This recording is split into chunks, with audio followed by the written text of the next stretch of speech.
CM Revanth Reddy Davos వెళ్ళి అక్కడ వివిధ కంపెనీ పారిశ్రామికవేత్తలతో కూడా మాట్లాడి ఒప్పందాలు కుదురుస్తున్న పరిస్థితి. తెలంగాణ యువతకి ఉద్యోగాలు కల్పించే విషయంలో, తెలంగాణ రాష్ట్రంలో పెట్టుబడులు తెచ్చే విషయంలో, ప్రాజెక్టులు తెచ్చే విషయంలో అహర్నిశలు కృషి చేస్తున్నటువంటి సీఎం రేవంత్ రెడ్డి అంటున్నటువంటి కాంగ్రెస్ పార్టీ సీనియర్ నాయకులు, కార్యవర్గాలు ఏమంటారు మీరు? అయితే రాష్ట్ర ముఖ్యమంత్రి గారు చెప్పిన అంశాన్ని నేను స్వాగతిస్తా. కానీ రాష్ట్ర ముఖ్యమంత్రి గారు దావోస్ పోయి ఉద్యోగాలు తేవాల్సిన అవసరం తెలంగాణకి లేదు. తెస్తే మంచిదే, నేను దాని కాదంట్లా. తేకముందే ఇక్కడ 3 లక్షల ఉద్యోగాలు ఖాళీ ఉన్నాయి. ఏదైతే యూనివర్సిటీలో ఉపాధ్యాయులు లేరు, అధ్యాపకులు లేరు, ప్రొఫెసర్లు లేరని చెప్పేసి దాంట్లో ఖాళీలు ఉన్నాయి. పోలీస్ రిక్రూట్మెంట్లో ఖాళీలు ఉన్నాయి. అంగన్వాడీ పోస్టులో ఖాళీ ఉన్నాయి. నువ్వు భర్తీ చేయాలనుకుంటే ఈ అంశాలను భర్తీ చేయొచ్చు. నిరుద్యోగులు ఏమంటున్నారు? మాకు జాబ్ క్యాలెండర్ ఇవ్వమంటున్నారు. ఇదే నువ్వు ఉస్మానియా యూనివర్సిటీకి రావడానికి ముందు పేపర్లో భారీ ఎత్తుగా నువ్వు లీకులు ఇచ్చుకుంటా జాబ్ క్యాలెండర్ రిలీజ్ చేయబోతున్నారు, ఎప్పుడు ఏ డేట్ని జాబ్ ఉండబోతుందని చెప్పిన రాష్ట్ర ముఖ్యమంత్రి గారు నువ్వు ఇంకా ఎందుకు జాబ్ క్యాలెండర్ రిలీజ్ చేయట్లా?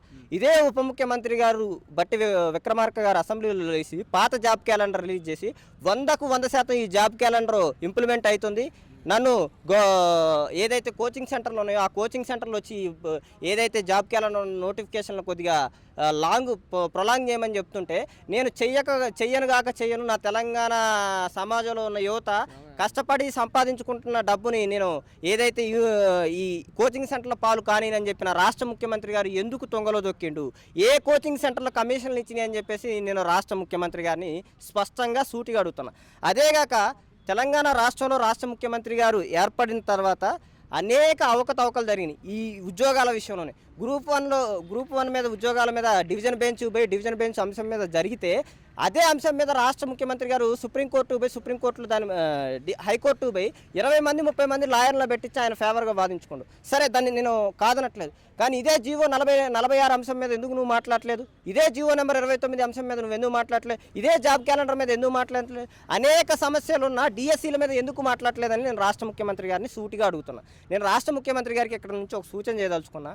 ఏదైతే కోచింగ్ సెంటర్లకు నువ్వు డబ్బులు ఇవ్వకూడదు అనుకుంటున్నాయి, యూనివర్సిటీలో కొంతమంది లెక్చరర్ని, ప్రొఫెసర్ని అపాయింట్మెంట్ చేసుకొని వాళ్ళని 1 గంటకో 2 గంటలకో అపాయింట్ చేసుకొని ఏదైతే జూమ్ కాల్ లాంటి ఏదైనా కోర్సు పెట్టి ఒక 500-600 పెడితే ఆ కోర్స్ కాస్ట్ ఈ కోచింగ్ సెంటర్లకు డబ్బులు ఇచ్చే తక్కువ అవుతుంది. వాళ్ళు హిస్టరీ చెప్తారు, యాప్టిట్యూడ్ చెప్తారు, పిహెచ్డీ నేర్చుకున్న వాళ్ళు. అట్లాంటి ప్రొఫెసర్లకు ఇస్తే ఎట్లాంటి అంశాలు నెరవేరి నిరుద్యోగులకి బడ్డెన్ తగ్గిద్ది. అంతేగాని దావోస్ బై ఏది ఫేక్ ఎంయూఓలు చేసుకొని వస్తే తెలంగాణ రాష్ట్రానికి ఉపయోగం జరగదనేది నా పత్రికలో 62,000 ఉద్యోగాలు ఇచ్చినటువంటి ఘనత కాంగ్రెస్ పార్టీది అని బట్టి విక్రమార్క అంటున్నారు.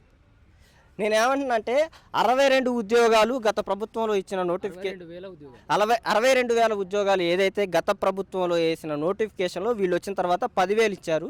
ఆ నోటిఫికేషన్కు సంబంధించిన ఫలితాలు కూడా మాయే అని తీసుకుంటే మరి కేసీఆర్ గారు 8 లక్షల అప్పులు అంటున్నారు చూసినా, అది కూడా మీరే తీసుకోండి. కేసీఆర్ గారు ఏదైతే అవినీతి చేశారో దాని మీద కూడా మీరే పోండి. ఆ ఫోన్ ట్యాపింగ్ కేసులో కూడా మీరే పోండి. ఏదైతే కేసీఆర్ గారు ప్రభుత్వంలో చేసిన అన్ని అన్యాయాలకి మీరే బాధ్యత. ఫోన్ ట్యాపింగ్ విషయంలో సిట్ నోటీసులు ఇస్తున్నారు, అది ఏ రకంగా ఎందుకు ఇవ్వాల్సి వస్తుందంటే ఏం చెప్తారు?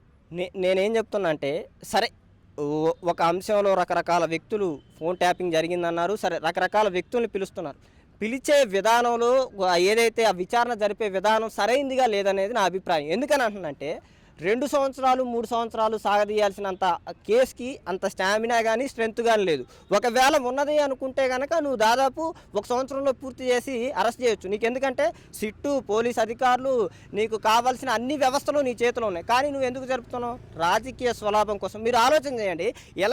ఎలక్షన్ వచ్చిన ప్రతిసారి, జూబ్లీహిల్స్ ఎలక్షన్ వచ్చిన ప్రతిసారి, లేకపోతే లోకల్ బాడీ ఎలక్షన్ వచ్చిన ప్రతిసారి, మున్సిపల్ కార్పొరేషన్ ఎలక్షన్స్ కరెక్ట్గా చూడండి. మున్సిపల్ కార్పొరేషన్కి 10 రోజుల ముందు ఈ అంశాలు వస్తున్నాయి. ఎలక్షన్కి ఇది ఆయుధంగా వాడుకుందాం అని చెప్పేసి. లేకపోతే ఆపోజిట్ లీడర్ ఏదైతే కేసీఆర్ గారు కూడా ఉన్నారు, కేసీఆర్ గారి మీద మాకేం ప్రేమ లేదు. కాకపోతే ఏంటంటే ఆయన బయటకు వచ్చిన ప్రతిసారి, ఏదన్నా మాట్లాడదామనే సందర్భం వచ్చిన ప్రతిసారి ఏదో ఒక విచారణ. ఆయన వచ్చి పొద్దున్న ప్రెస్ మీట్ పెడతారో, సాయంత్రం ఈ విచారణలో పిలవబోతున్నారు అని మీడియా నుంచి లీకులు వస్తాయి. అంటే రాష్ట్ర ప్రభుత్వం ఇచ్చిందా అని మీడియా వేస్తుంది. మీడియాని తప్పట్లా. ఎట్లాంటి కనికట్టు విద్య గారడీ విద్య చేయదలుచుకున్నారు రాష్ట్ర ముఖ్యమంత్రి గారు అని తెలియజేసుకుంటున్నారు. దీనివల్ల రాష్ట్ర ముఖ్యమంత్రి గారికి నష్టం తప్ప ఇంకెవరికి నష్టం లేదని తెలియజేస్తున్నారు. ఎస్సీ బాలికల హాస్టల్లో ఫుడ్ పాయిజన్ అయినటువంటి పరిస్థితి, దీన్ని ఎలా చూడవచ్చు? ఎందుకు అధికారులు వైఫల్యం చెందుతున్నారు? నేనేం చెప్తున్నా అంటే ఇది ఎస్సీ హాస్టల్లో అవటం ఇదేం మొట్టమొదటిసారి కాదు. తెలంగాణ రాష్ట్ర ముఖ్యమంత్రి గారు వచ్చిన తర్వాత దాదాపు 100 నుంచి 200 మంది విద్యార్థులు తెలంగాణ రాష్ట్రంలో చచ్చిపోయారు. తెలంగాణ రాష్ట్ర ముఖ్యమంత్రి గారు ఏం చెప్తారు, నేను హైదరాబాద్ని ప్రపంచ పటంలో నిలబెడతా, నా పోటీ అంతా ప్రపంచ పటంతో అని చెప్పేసి రాష్ట్ర ముఖ్యమంత్రి గారు చెప్తారు. నేనేం చెప్తున్నా అంటే నీ రాష్ట్రంలో ఆహార నాణ్యత లేక చనిపోతే అది నీ రాష్ట్ర గుర్తింపు దేశ స్థాయిలో నిలబెట్టదు కదా.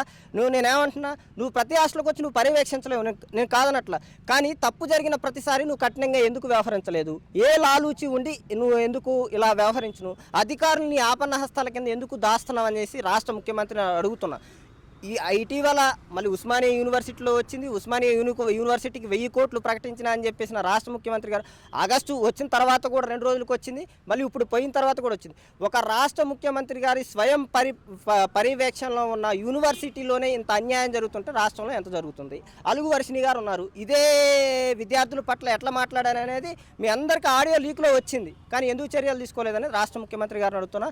రాష్ట్ర ముఖ్యమంత్రి గారికి స్పష్టంగా ఒకటే చెప్తున్నా, బలహీన వర్గాల మంత్రికి కూడా ఒకటే చెప్తున్నా, మన వర్గాల నుంచి ఎదిగి మీరు ఉన్నత స్థాయిలో కూర్చున్నారు. మన వర్గాల బిడ్డలకి అన్యాయం జరిగినప్పుడు మీరు ప్రశ్నించండి. కనీసం దాని మీద ఒక ఫుడ్ కమిటీ వేసి దాని మీద విచారణ అయినా చేయండి. దాన్నైనా జరిగేటట్టు మీరు సహకరించండి. అలా చేయకపోతే కనుక మీరు ద్రోహులుగా మళ్ళీ మీ ప్రభుత్వం కూలిపోవడానికి నాందిగా సిద్ధమవుతుందని తెలియదు.